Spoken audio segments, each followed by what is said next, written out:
हाँ जी सर जी, आपने मुझे ये डिटेल भेजी है। पीयूष इनका नाम है और इस डिटेल के हिसाब से कुंडली इनकी बनी है। सिंह लगन की कुंडली है, राशि इनकी कन्या है और ये कुंडली इनकी जो है यहाँ पे मैंने बना रखी है। आपने इनके जो मेन सवाल लिख के भेजे कि इनको हेल्थ में काफ़ी दिक्कतें आ रही हैं। डायबिटीज़ लिख रखा है, तीत, जॉ बोन इन्फेक्शन, और ऐसे आपने बोला कि डॉक्टर ने बोला कैंसर का टेस्ट कराओ। तो मतलब इनको दिक्कत आ रही है हेल्थ में। तो आपका सवाल है कि हेल्थ में दिक्कत क्यों आ रही है, तो उसका देखो जी कारण है। इनके ऊपर देखो चल रही है राहु की अंतर्दशा। छठा महीना 24 से चली हुई है दशा, पिछला 1 साल से ऊपर हो चुका है और ये 26 में ख़त्म होगी। तो ये राहु इसको हेल्थ में दिक्कतें दे रहा है क्योंकि राहु बैठा है 8वें घर में। तो अब ये चाहे जातक देख भी लेगा कि जब से राहु की दशा चली होगी इसको हेल्थ में दिक्कतें आ रही होंगी। अब आपको पूरा मैं विस्तार में समझाऊंगा। तो जैसे आपने देखो जी पहले भी कुंडलियाँ बनाई हैं, मैंने आपको बताया है कि जो कुंडली होती है इसमें 12 ग्रह होते हैं। 12 ग्रह मैं दोबारा लिख देता हूँ। यह है जो एक लिखा है, ये है इनकी कुंडली में पहला घर। और पहले घर से इस जातक का हम शरीर देखेंगे, इसकी हेल्थ, स्वभाव, इसका रंग रूप, पर्सनैलिटी। दूसरा घर धन जोड़ने का, तीसरा छोटे भाई बहन, चौथा माता, मकान, वाहन, पाँचवा इसके बच्चों का है, छठा घर है रोग, शत्रु, कर्जा, सातवां पत्नी का घर है, 8वें घर से आयु देखेंगे, 9वें घर से भाग्य देखेंगे, 10वां घर काम काज, 11वां घर है आमदनी लाभ और 12वें घर से इसके खर्चे देखेंगे। तो हमने यहाँ पे देखो जी जो कुछ देखना है वो घर देखना है। मान लो हमने इस जातक का काम काज देखना है तो 10वां घर है काम काज का घर। अब 10वें घर में लिखा है 2 नंबर, 2 वृष राशि, मालक ये शुक्र बना, तो काम काज के लिए हमें शुक्र को देखना पड़ेगा। तो आपको मेरी बात समझ आ रही होगी। अब सवाल कि इसकी कुंडली है कैसी। कुंडली में ग्रह अच्छे भी हैं, ग्रह खराब भी हैं। मंगल इसका बहुत अच्छा है जो कि अपने घर में बैठा है, गुरु अच्छा है, बुध अच्छा है, शनि रला मिला फल देगा, शुक्र है तो अच्छा उच्च का, लेकिन राहु के साथ थोड़ा सा दिक्कतें देगा। अच्छा भी है मतलब रल मिले फल देगा। पूरी कुंडली में सबसे ज़्यादा ग्रह खराब है राहु है और बाकी सूर्य रला मिला फल देगा, केतु चंद्रमा भी रले मिले फल देंगे। तो हमने भी क्या देखा, ग्रह अच्छे भी हैं, ग्रह खराब भी हैं, कुछ ग्रह रला मिला फल देंगे। अब सभी ग्रहों का देखो जी आज भी इसके ऊपर असर है, हमेशा ये असर इनके ऊपर, जो ग्रह जिसने जो ग्रह ने अच्छा बुरा फल देना हमेशा देगा। बस ये अपना असर ज़्यादा अपनी दशा में देते हैं, दशा में एक्टिवेट हो जाते हैं। तो इन ग्रहों में से इसके ऊपर आज सबसे बड़ा असर है इस गुरु ग्रह का, क्योंकि गुरु की चल रही है बड़ी महादशा, 10 में चली है दशा और ये अभी 11 महीना 26 में अभी 1 साल की पड़ी दशा। पिछले देखो कितने साल हो चुके हैं चली को, तो बस ये 1 साल के बाद ये दशा गुरु की ख़त्म हो जाएगी। मतलब इन ग्रहों में सबसे ज़्यादा असर इसके ऊपर आज जिस ग्रह का है वो है गुरु ग्रह, और दूसरा असर है राहु का जिसकी चल रही है अंतर्दशा। ये छठा महीना 24 में चली है और 11वां महीना 26 में ख़त्म होगी। तो इसके ऊपर मतलब अभी ध्यान से मेरी बात समझ लो, असर आज भी सभी ग्रहों का है, बस ज़्यादा असर मैंने किसका बोला है, गुरु ग्रह का है, गुरु का असर ज़्यादा है और दूसरा नंबर है राहु का। अब सवाल की मतलब इसकी लाइफ में अभी जो चीज़ें हो रही हैं 2 कारण है, गुरु और राहु। अगर गुरु की बात करूँ वो तो अच्छा है भाई, क्योंकि वैसे भी गुरु देवता ग्रह है, वैसे भी अच्छे घर में बैठा है, लेकिन ये जो राहु की दशा चल रही है ये इसका ख़राब है। तो राहु को विस्तार में जानेंगे। तो राहु वैसे भी इसकी पूरी कुंडली में सबसे ज़्यादा ग्रह खराब मैं राहु को बोलूँगा। और अभी बुरी बात क्या है कि इसके ऊपर राहु की दशा भी चल रही है पिछले जून 24 से। और मैं फिर बोल रहा हूँ ये जातक जाए देख भी लेगा कि जब से दशा आई होगी इसको कुछ ना कुछ लाइफ में दिक्कतें, परेशानियाँ, रुकावटें, चिंता, भाग दौड़ आ रही होंगी। अब सवाल कि राहु खराब है क्यों। राहु देखो जी जब भी 8वें घर में बैठा है, मतलब 12 घरों में राहु सबसे ज़्यादा खराब फल देता है 8वें घर में बैठ के। तो इसका राहु खराब होने का कारण है ये 8वें घर में बैठा है। और यहाँ पे जो 12 लिख रखा है ये गुरु घर में बैठा है, गुरु को अपना दुश्मन मानता है। अब राहु इसको क्या बुरे फल देगा, 8वें घर में राहु जब होता है सबसे बड़ी दिक्कत ये हेल्थ में दिक्कतें देता है। किसी भी कुंडली में राहु जब 8वें घर में होता है हेल्थ में दिक्कतें आती हैं। हेल्थ में भी दिक्कतें क्या आती हैं, खासकर ये पेट का रोग जरूर देता है, पेट में दिक्कत जरूर आती है, या गुद्दे का रोग दे देता है, या कोई और हेल्थ में दिक्कतें देता है। और साथ में शुक्र के बैठा देखो, अब शुक्र के साथ जब राहु 8वें घर में बैठता है, शुक्र होता है गुप्त अंगों का कारक, 8वां घर है गुप्त रोग। तो ऐसे जातकों को गुप्त रोग जरूर होता है, ये मैंने देखा है। शुक्र राहु जब 8वें घर में होते हैं गुप्त रोग कुछ भी हो सकता है, चाहे वो पेशाब में दिक्कत हो, वीर्य, लिंग, अंडकोश, बवासीर। बाकी आपने कोई डायबिटीज बोला है वो भी शुक्र का रोग है भाई, जो पेशाब ये डायबिटीज शुक्र का रोग है। तो अगर यहाँ पे राहु ना होता फिर तो इसको डायबिटीज नहीं होनी थी, क्योंकि शुक्र उच्चक है, लेकिन शुक्र पीड़ित है राहु से, तो इसको डायबिटीज होने का कोई कारण ये जो दोष बना है यहाँ पे शुक्र राहु की वजह से, ये लंपट दोष बना है। ये दोष के और भी कई नुकसान होते हैं। शुक्र राहु 8वें घर में बंदे को कामुक बनाते हैं, काम वासना बढ़ाते हैं। ऐसे जो लोग होते हैं वो लड़कियों के पीछे भागने वाले होते हैं, काफ़ी इनके एक्स्ट्रा फेयर होते हैं, और फंसने के भी योग इनके बनते हैं लड़कियों के द्वारा। अब ये इसको मतलब कामुक भी बनाएगा, एक्स्ट्रा फेयर भी कराता है, बाकी फंसने का योग बनाता है, इसलिए इसको लड़कियों से दूरी बना के रखनी चाहिए। बाकी शुक्र राहु मैंने जैसे बोला गुप्त रोग भी देते हैं, गुप्त अंग से रिलेटेड। और इसके अलावा ये शुक्र राहु वाहन से एक्सीडेंट भी कराते हैं, तो इसलिए इससे को भाई इसको अभी राहु की जो दशा है इसमें गाड़ी चलाते समय पूरी सावधानी बरते, तेज़ गति में गाड़ी मत चलाए। और अब राहु 8वें घर में और भी दिक्कत देता है, स्ट्रगल, चिंता, भाग दौड़, रुकावटें। 3 दृष्टियाँ भी हैं। 5वीं 12वें घर के ऊपर खर्च का घर है, खर्चे बढ़ाएगा। 7वीं दूसरे घर के ऊपर धन के घर के ऊपर धन को लेकर दिक्कतें। और 9वीं चौथे घर के ऊपर यहाँ पे जो 8 है ये राहु की है नीच राशि, चौथे घर को ज़्यादा खराब कर देगा। माता, मकान, वाहन, भूमि, जमीन, जायदाद, नौकर चाकर, इन संबंधी भी राहु दिक्कतें देगा। शुक्र पत्नी का कारक है, राहु से पीड़ता भी। राहु की जो दशा है इसमें पत्नी वाली भी दिक्कतें आएंगी, पत्नी से लड़ाई झगड़े भी होंगे, या पत्नी बीमार होना। मैं फिर बोल रहा हूँ, ये जातक चाहे देख भी लेगा कि जब से दशा आई होगी इसको हज़ारों दिक्कतें परेशानियाँ आ रही होंगी। तो इसकी लाइफ में जो भी दिक्कतें आ रही है राहु कारण है, तो इसको राहु के उपाय करने पड़ेंगे अगर सही करना है इसने राहु को। अब राहु के यहाँ पे देखो जी, आपने वैसे लिखा था ये उपाय कुछ नहीं करता, भाई हैरानी वाली बात है। 24 घंटे भगवान ने दिए रोजाना के, 24 घंटे में 1 मिनट भी इसके पास नहीं है कि मैं पाठ पूजा कोई कर लूँ। फिर बोल रहा है कि लाइफ में दुख आ रहा है। भाई दुख ना आए तो क्या है बताओ, दुनिया भरी पड़ी जो कोई पाठ पूजा कोई नहीं करते लाइफ में। तो इसको अब राहु के लिए क्या करना पड़ेगा, पहला उपाय है राहु कवच का पाठ इसने पढ़ना है या सुनना है, और ये कवच ही इसको हेल्थ में इसकी हेल्थ अच्छी करेगा। कोई इसके अंदर लिख भी रखा है, आप पढ़ लेना कि जो ये पाठ पढ़ता है उसको हेल्थ में जो भी दिक्कतें नहीं आती। तो ये पाठ हो सके 2-3 बार पढ़े।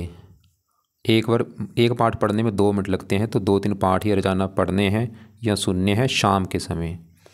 दूसरा है राहु स्रोत्र का पाठ। तो ये 2 पाठ है, देखो जी। स्रोत के पाठ को तो चाहे कम पढ़ ले, लेकिन कवच के पाठ को मैं बोलूँगा 2, 3, 4, 5 जितना हो सकता है पढ़ा करे, या पढ़ ले अगर पढ़ने आते हैं, या इनको ऑडियो लगा के सुन लिया करे। तीसरा है राहु की वस्तुओं का दान करे। दान इसकी पावर बिल्कुल कम कर देगा। वैसे चलो ये 1 डिग्री का बल कम है इसका, तो दान क्या है आपको मैं वीडियो भेज दूंगा, जो इसको दान सही लगता है वो कर दे। ये चौथा उपाय है, ये जातक अगर राहु को सही करना है इसको धर्म को फॉलो करना पड़ेगा, धार्मिक बनना पड़ेगा, क्योंकि राहु उन लोगों को कष्ट नहीं देता जो धार्मिक होते हैं। अगर ये जो जातक है पीयूष, जो इसका धर्म, अब देखो इसका जो भी धर्म है अपने धर्म को फॉलो करे। फॉलो मतलब अपना जो भी इसको देवी देवता अच्छा लगता है उसका पाठ पूजा किया करे, नाम जपे, भजन कीर्तन करे, मंदिर जाना शुरू कर दे। खासकर राहु जो है शिव जी का भक्त है, अगर शिव जी की पूजा उपासना करता है ज़्यादा अच्छा होगा। शिव जी का मंत्र चला जाए, शिव जी का जो मंत्र है ओम नमः शिवाय वो कर ले, या दुर्गा चालीसा का पाठ पढ़ने से भी राहु अच्छा होता है। दुर्गा चालीसा रोजाना पाठ पढ़ ले। तो ये और भी जो इसका देखो मुझे नहीं पता भी इसको कौन से भगवान अच्छे लगते हैं उनका पाठ पूजा करे। ऐसा नहीं कि खाली शिव जी से राहु अच्छा होता है, कोई भी भगवान पकड़ ले उससे भी राहु अच्छा हो जाएगा। नीले कपड़े कम पहना करे और बुरे कर्म से बचना है।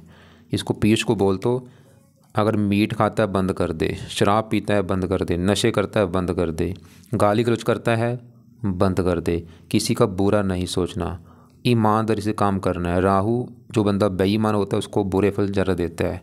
पूरी तरह से इसने ईमानदारी से काम करना है, लोगों का भला सोचना है, और ये चीज़ें फॉलो करें। अब इसके अलावा इसको मैं देखो राहु के दान की वीडियो भेज दूंगा, क्या है दान, और राहु की जब दशा आती है क्या उपाय किए जाते हैं उसको भी ये एक बार देख लेगा। सांप मारने से बचना, सांप को कभी मत मारे, वो वीडियो देख लेगा कि राहु की दशा आने पर क्या उपाय होते हैं। अब यहाँ पे शुक्र सवाल कि शुक्र कैसे इसकी बात कर, देखो शुक्र जो है तो 8वां घर खराब घर, लेकिन शुक्र यहाँ पे जो 12 है शुक्र की है उच्च राशि, उच्च का बैठा है, ये चलो अच्छी बात है। लेकिन शुक्र देखो जी गड़बड़ क्या है, ये साथ में राहु के जो बैठा है ये इससे पीड़ित हो चुका है शुक्र। मतलब शुक्र है अच्छा था लेकिन राहु की वजह से थोड़ा सा अच्छे फल जो है उसमें कमी आ जाएगी। पहले बात करते हैं शुक्र के अच्छे फल हैं क्या थे। शुक्र है इस 10वें घर का मालक, 10वें घर में क्योंकि 2 लिखा है मालक शुक्र, 10वां घर है काम काज का घर, पिता, सरकार, मान प्रतिष्ठा। तो शुक्र ही घर इसको काम काज का सुख अच्छा मिलेगा, सरकार, मान प्रतिष्ठा, और ये जातक जन्मभूमि से दूर जाके काम करने वाला होगा। बाकी शुक्र तीसरे घर का मालक है, ये काफ़ी मेहनती पराक्रमी होगा। लेकिन अभी जो मैंने अच्छे वाले जो बोले हैं उसमें कमी आ जाएगी राहु की वजह से भाई, मतलब यहाँ पर राहु का शांत होना जरूरी है। और शुक्र का जो रोग है, शुक्र देखो हजारों कुंडलियाँ मैंने देखी, शुक्र 8वें घर में जब होता है अगर राहु से पीड़ित हो तो गुप्त अंगों से रिलेटेड गुप्त रोग जरूर होता है। मतलब यहाँ शुक्र के जो रोग हैं गुप्त रोग, शुक्र के जो रोग हैं उनसे जुड़ा रोग जरूर होता है ऐसे लोगों को। अभी जो आपने बोला डायबिटीज़ है वो शुक्र का रोग है, तो इसको मैं बोलूँगा अगर ये रोग सही करना है तो शुक्र का भी इसने उपाय करना है ताकि ये रोग इसका सही हो। वो है शुक्र कवच का पाठ। ये पाठ पढ़ने से इसके अंदर लिख रखा है कि ये जो पाठ पढ़ता है उसको गुप्त रोग नहीं होते। 2 मिनट का पाठ इसको भी कोशिश करे 2-3 बार पढ़ने हैं या सुनने हैं। अगर 2 पाठ भी इसके करता है 4 मिनट लगेंगे, 3 पाठ पढ़ दिए 6 मिनट लगेंगे। तो ये पाठ इसने पढ़ना है या सुनना है। कब पढ़ना है? जब शाम का समय रख ले। राहु के जो पाठ देखो जी, राहु के जो पाठ है ये शाम को या रात को करने हैं, और शुक्र कवच का भी पाठ सूर्यास्त होने के बाद पढ़ना है। वैसे दिन में भी पढ़ सकता है, ऐसी कोई बात नहीं कि सुबह नहीं पढ़ सकता, लेकिन राहु के पाठ तो भाई दिन में मत पढ़े, उसको बस शाम को ही पढ़ने हैं या रात को। लेकिन शुक्र का पाठ जब भी पढ़ ले कोई बात नहीं, लेकिन शाम को ज़्यादा फायदा होगा। अब इसके ऊपर देखो जी, क्योंकि बड़ी दशा है गुरु की, सवाल कि ये कैसे। वैसे गुरु इसका अच्छा है क्योंकि आज इसके ऊपर वैसे गुरु का असर ज़्यादा है। अब गुरु जहाँ बैठा है 9वां घर, 9वां घर है इसके भाग्य घर। पीयूष कितना भाग्यशाली होगा 9वां घर देख के हमें पता चलेगा। और घर का हमने मालक देखना है। 9वें घर में क्या लिखा है? एक है मेष राशि, मालक ये मंगल देखना पड़ेगा। और मंगल के अलावा भाग्य घर में गुरु आके बैठा है, गुरु को भी देखना पड़ेगा। तो पहले गुरु की बात करें तो गुरु देखो जी, मैंने बोला अच्छा है। क्यों अच्छा है? तो घर अच्छा 9वां जहाँ ये बैठा है, और एक लिखा है मंगल घर में बैठा है, मंगल को अपना दोस्त मानता है। और गुरु इस घर का कारक भी होता है, और गुरु इस कुंडली में योग कारक भी है। कई कारणों से गुरु अच्छा है। गुरु क्या अच्छे फल देगा? गुरु इस कुंडली में 2 घरों का मालक है। तो ये जो 5वां घर है ये गुरु का घर है, और 5वां घर है इसकी संतान का घर। संतान 5वें घर से, 5वें घर में 9 लिखा है, मालक गुरु, और गुरु बैठा है भाग्य घर में। संतान उठ के चलेगी भाग्य घर में। संतान होने के बाद इसका भाग्य साथ देना शुरू होगा पीयूष का। जब इसका बच्चा पैदा होगा इसके, उसके बाद किस्मत साथ देना शुरू होगी, और बच्चे के द्वारा भी इसका भाग्य साथ देगा। गुरु अपने घर को देख भी रहा है। वैसे गुरु संतान के लिए अच्छा है। 5वां घर पढ़ाई का है, गुरु पढ़ा लिखा बना देगा इसको, बुद्धिमान। और गुरु भाग्य घर बैठा है, गुरु फिर भी इसका भाग्य साथ देगा। गुरु ये दिखा रहा है, गुरु की वैसे जातक भाग्यशाली होगा। 8वें घर का मालक है, उम्र लंबी कर देगा। गुरु पहले घर को देख रहा है, इसको पराक्रमी, साहसी, बुद्धिमान, गुणी बना देगा। तीसरे घर को देख रहा है, इसको मेहनती, साहसी। देखो गुरु अच्छा है इसका, गुरु को मैं बुरा नहीं मानूंगा। बस ये जो राहु है ये खराब है, लेकिन गुरु भी यहाँ पे एक दिक्कत हो चुकी है। देखो गुरु के पीछे बल ही नहीं है, 0 डिग्री का बैठा है, पूरा मतलब बच्चे के रूप में बैठे। इसके बल को बढ़ाना पड़ेगा, 15 करना पड़ेगा। अब गुरु के बल को बढ़ाने के लिए वैसे तो कई उपाय हैं, लेकिन चलो ज़्यादा नहीं, मैं एक उपाय जो मेन बोलूँगा वो है ये गुरु का मंत्र जाप जरूर करें। लाजमी है, चाहे 1 माला ही करे, 2 कर ले, 3 कर ले। कब करना है? सुबह का टाइम। गुरुवार को संकल्प लेके शुरू कर लेगा कि हे गुरु देवता जी, मेरा नाम पीयूष है, मेरी जात गोत ये है, आपकी चल रही मेरे ऊपर बड़ी महादशा। तो आज से आपका मैं रोजाना मंत्र जाप करूँगा ताकि आपकी कृपा दृष्टि बनी रहे। तो ये गुरु का मंत्र करना है सुबह का टाइम। कब तक करना है? जब तक ये दशा है, मतलब 1 साल तक ये मंत्र जरूर करे। वैसे मैं फिर बोल रहा हूँ इसके और भी गुरु के काफ़ी पाठ पूछे हैं, लेकिन मैंने अभी इसको कुछ और भी उपाय बताने हैं। अब इसके बढ़ते हैं यहाँ पे सूर्य की। सल की सूर्य कैसा है? सूर्य भी देखो जी थोड़ा सा बुरा है, कुछ अच्छे फल देगा लेकिन बुरे फल भी देगा, क्योंकि सूर्य जहाँ बैठा है 6ठा घर, ये घर अच्छा नहीं भाई, खराब घर है 6ठा। 6ठे घर से इस घर से रोग देखा जाता है, रोग। 6ठा घर, 6ठा घर कर्जे का भी होता है, शत्रु का भी होता है, कोर्ट कचहरी, चोरी, ठगी। तो सूर्य खराब होने का कारण ये 6ठा घर में बैठा है, खराब घर में। ऊपर से यहाँ पे जो 10 लिखा है, शनि घर में बैठा है। अब सूर्य क्या दिक्कतें देगा? सूर्य का अपना जो घर है वो है ये पहला घर। तो अभी आपको जो मैंने 12 घर बोले थे, 7वां घर इसकी पत्नी का, 5वां इसके बच्चों का, चौथा माता का। ऐसे ही जो पहला घर है इसका घर है पीयूष का, कि पीयूष जो है इसका शरीर देखने में कैसा होगा, हेल्थ कैसी होगी, स्वभाव रंग रूप कैसा। पहला घर, और पहले घर में 5 लिखा है मालक सूर्य। और सूर्य कहाँ चला गया, छठे घर में रोग, मतलब पहला घर इसका शरीर, देखो शरीर उठ के चला गया छठे घर रोग के घर में, तो सूर्य भी इसके शरीर को रोग के घर में लेके बैठा है, तो सूर्य भी इसके शरीर को रोगी बनाएगा भाई। छठे घर शत्रु का है, शत्रु बढ़ाना, कर्जदार बनाना, कोर्ट कचहरी के चक्कर लगाना, पिता को लेकर दिक्कतें, सरकारी काम में दिक्कतें, और ख़ासकर सूर्य की दशा में दिक्कतें ज़्यादा आएंगी।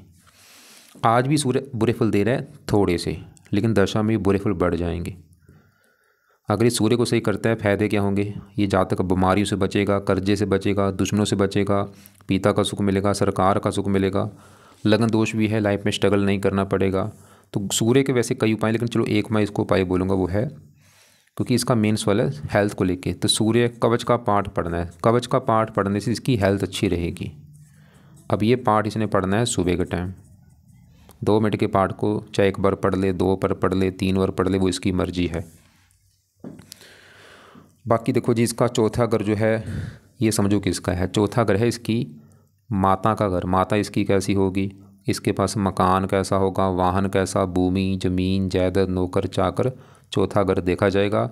चौथे घर में लिखा है 8 वृश्चिक राशि, मालक मंगल, और मंगल बैठा है इसी घर में, तो चौथे घर के मालक मंगल को देखना पड़ेगा। मंगल इसका अपने घर में बैठा है, और इसका मंगल है बहुत बड़े लेवल पे अच्छा, क्योंकि चौथा घर इसी का घर है भाई, अपने घर में बैठा है, रुच्चक जो बना है। मंगल चौथे घर का अच्छा घर देगा। चौथा घर माता, मंगल माता के लिए अच्छा है, मकान इसको मकान का सुख अच्छा दे देगा, वाहन का सुख अच्छा, बड़ी भूमि संपत्ति का ये स्वामी होगा, जमीन जायदाद नौकर चाकर वाला होगा ये जातक।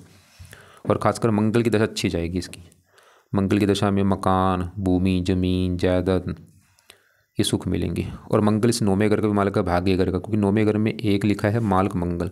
मंगल भाग्यश भी है, इसको भाग्यवंशी चीज़ें मिलेंगी, मतलब भाग्यवंशी इसको मकान वाहन का सुख मिलेगा, मंगल ये दिखा रहा है।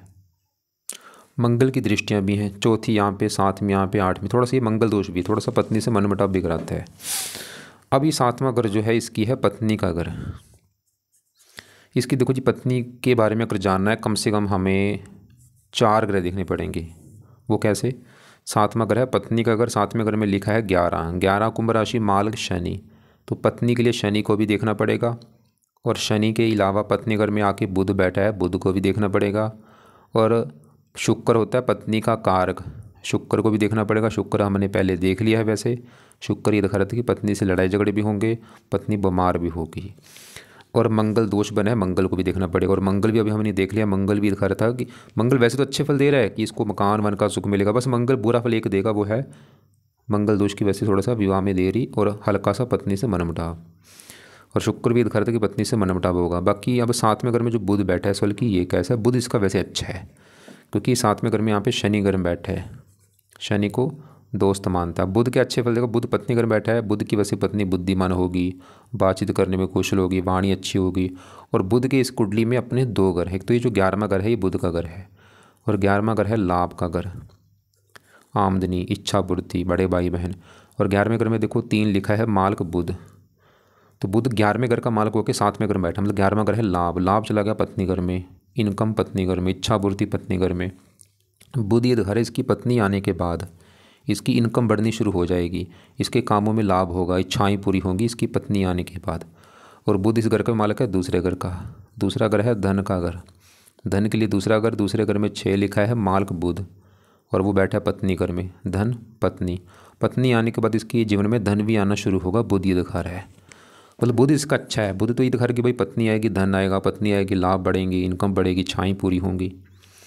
लेकिन बुध भी यहाँ पे गड़बड़ है कि इसका एक तो ये 0 डिग्री का बैठा, बल्ली नहीं है, बिल्कुल बाल अवस्था बैठा है, ऊपर से अस्त बैठा है। मतलब बुध अच्छे फल देगा, लेकिन अच्छे फल देगा थोड़े बहुत ही। तो इसको क्या करना पड़ेगा, तो बुध का हो सके जातक पन्ना रत्न दान कर लेगा। इसने राइट हैंड की छोटी उंगली में पन्ना रत्न दान करना है, चांदी में जड़वा के, शुक्ल पक्ष के पहले बुधवार को सुबह के टाइम, सुबह 7:15 या 7:15 बजे पन्ना दान कर ले। इसके वेट के हिसाब से इसने लेना है, अगर 70 किलो वेट है 7.25 रत्ती का ले ले पन्ना, अगर 80 है तो 8.25 रत्ती का पन्ना लेके उसको धारण कर लेना है। अभी अगर बजट नहीं है चाहे बाद में कर ले, अभी मैं फोर्स नहीं करूँगा, आज ही कर ले। हरे कपड़े ज़्यादा पहन सकता है, नीले कपड़े कम पहना करे, हरा दान मत किया करे। अब इसका देखो जी, मैंने आपको बोला था पत्नी का घर है 7वें घर में 11 लिखा है मालक, शनि को भी देखना पड़ेगा पत्नी के लिए। और शनि कहाँ बैठा है, 5वें घर में, संतान घर में। अब सवाल कि शनि अच्छा है या बुरा। शनि रला मिला फल देगा, ये बुरा फल भी देगा शनि। शनि बुरा फल क्या देगा? शनि 5वें घर में, संतान घर में, यहाँ पे गुरु घर में बैठा है और गुरु को अपना ये दुश्मन मानने की वजह से शनि थोड़ा सा संतान संबंधी चिंता इसको देगा। वैसे 5वें घर का जो मालिक गुरु था, संतान घर का मालिक गुरु तो अच्छा था कि संतान अच्छी होगी, संतान होने के बाद भाग्य साथ देगा और गुरु ये घर के पुत्र होगा। लेकिन संतान के लिए 5वें घर में शनि को भी देखा जाएगा और शनि थोड़ा सा ये दिखा रहा है कि संतान संबंधी दिक्कतें आएंगी, संतान में देरी होना या संतान कम से कम एक संतान को लेकर कोई कष्ट होगा या गर्भपात होना या कुछ ना कुछ दिक्कत होगी कम से कम एक संतान संबंधी शनि की वजह से, या संतान देरी से होगी। तो ये शनि संतान के लिए अच्छा नहीं है। लेकिन शनि 5वें घर से दृष्टि डालेगा 7वें घर के ऊपर, अपने घर के ऊपर। वैसे ये पत्नी के लिए अच्छा है, पत्नी को सुख दे देगा, लेकिन संतान संबंधी चिंता देगा। अगर इसे जातकों को, पीयूष को कोई संतान संबंधी चिंता है या आगे अगर कोई आएगी वो शनि कारण होगा। बाकी इसकी मैंने बोला था पत्नी के लिए 4 ग्रह देखने पड़ेंगे, हमने चारों को देख लिया है। बुध ये दिखा रहा था कि पत्नी का सुख अच्छा, बल्कि पत्नी आने के बाद इसको फ़ायदा होगा। पत्नी घर का मल शनि भी ठीक है। मंगल दोष की वजह से थोड़ा सा विवाह में देरी होने का योग है और थोड़ा सा मनमुटाव, ज़्यादा नहीं थोड़ा बहुत। और शुक्र, हाँ ये थोड़ा सा ज़्यादा पीड़ित है राहु से, इसकी वजह से थोड़ा सा पत्नी बीमार भी होगी, थोड़ा सा लड़ाई झगड़े भी होंगे। मतलब सभी ग्रह अपना असर देंगे, पत्नी वाला जो भी है। तो इसके देखो जी, अब बचे हैं यहाँ पे धन के घर में चंद्रमा और केतु। पहले केतु की बात करूँ, धन के घर में बैठा है। केतु जब भी धन के घर में बैठता है धन खर्च कराता रहता है, धन जोड़ने में दिक्कतें आती हैं। तो इसको मैं बोलूँगा केतु का दान किया करे। और चंद्रमा जो है ये इस घर का मालक है, 12वें घर का। 12वें घर में क्योंकि 4 लिखा है मालक चंद्रमा, और 12वां घर है खर्च का घर, हानि का घर। खर्चा चलेगा धन के घर में, हानि धन। चंद्रमा भी इसके धन को खर्च कराएगा, धन जोड़ने में दिक्कतें आएंगी। और क्योंकि अब देखो मैं दोबारा रिपीट कर दूँ, क्योंकि आपका जो मेन सवाल उसको मैंने कवर किया वो है कि जातकों को हेल्थ में कोई दिक्कत आ रही है, वो बड़ा कारण राहु की दशा है। राहु का 8वें घर में बैठना है और शुक्र के साथ बैठा ही शुक्र को पीड़ित कर रहा है। मतलब अगर ये चाहता है कि इसकी हेल्थ अच्छी हो जाए, ये बीमारियों से बच जाए बिल्कुल, एक तो राहु का जो पाठ है राहु कवच, ये जरूर पढ़ना है भाई ज़्यादा से ज़्यादा शाम को, और शुक्र कवच का पाठ पढ़ना, ये 2 पाठ इसको हेल्थ अच्छी करेंगे। बाकी एक्स्ट्रा क्या करना है, राहु का दान करे ताकि ये शांत हो। दान की वीडियो में देख लेगा क्या है दान, कई प्रकार के दान है, जो दान सही इसको लगता है कर दिया करे। लेकिन एक मेन दान इसने राहु का करना है, 7 प्रकार के अनाज पंछियों को डाला करे। और राहु स्रोत का पाठ भी अपना हो सके पढ़ा करे या सुना करे। और राहु के लिए मैंने बोला था धर्म को फॉलो करे, खासकर शिव जी का राहु भक्त है। मतलब राहु जो भक्ति करता है वो शिव जी की करता है। अगर ये शिव जी की पूजा उपासना भी करता है उससे भी राहु अच्छा होगा। दुर्गा चालीसा पढ़ ले, हनुमान जी के पाठ से भी राहु अच्छा होता है। और बाकी सुबह अपना टाइम निकाल के गुरु का मंत्र शुरू कर ले। गुरुवार अभी जो गुरुवार आने वाला है, और ये 1-2 माला अपना सुबह करे। और सूर्य कवच के पाठ को बोला है सुबह करना ही, और ये संडे से स्टार्ट कर दे सूर्य कवच का पाठ। तो इसके उपाय हैं। बाकी देखो जी, धर्म वाला जो उपाय है जरूर करना है। मतलब जो भी ये देखे इसके घर के आसपास कौन सा मंदिर है, कौन सा गुरुद्वारा है, वहाँ पे जाना शुरू कर दे। रोजाना धार्मिक स्थानों पे जाता रहे, माथा टेकता रहे। और भी भजन कीर्तन किया करे। बुरे कर्म से बचना है, अच्छे कर्म करने शुरू कर दे। कुत्तों को रोटी डाले, गाय को रोटी डाल दी, पंछियों को सतनाजा डाल दिया, कौवों को रोटी डाल दी, ऐसे कर्म अच्छे करे। और बाकी रतन पन्ना मैंने बोला वो धारण इसको करवा देना। और संतान संबंधी चिंता अगर कोई है वो शनि कारण होगा इसका। शनि अगर ऐसी दिक्कत है तो ये शनि मंदिर भी जाना शुरू कर सकते हैं। एक और बात है, देखो अभी जो गुरु की दशा है इसकी 20/11/26 में अगले साल ख़त्म हो जाएगी। और राहु की भी दशा 20/11/26 में अगले साल ख़त्म हो जाएगी। इनके बाद इसके ऊपर दशा एक आने वाली है शनि की दशा। ये दशा काफ़ी लंबी दशा है, तो इसको मैं बोलूँगा जब ये शनि की इसकी दशा चलेगी अगले साल से, इसने शनि के उपाय शुरू कर देने ताकि दशा अच्छी जाए। तो शनि की दशा में शनि के मंत्र जाना शुरू कर देगा, शनि चालीसा पढ़ना शुरू कर देगा, शनि कवच शनि की दशा में, अभी नहीं। और बाकी शनि की दशा रला मिला फल देगा, बस थोड़ा सा संतान संबंधी चिंता पैदा करेगा ये। फिर भी इसके जो पीयूष के कोई सवाल होंगे मुझे कॉल करके चाहे पूछ ले, या इसका जो सवाल है वो मुझे व्हाट्सएप पे लिख के भेज दे।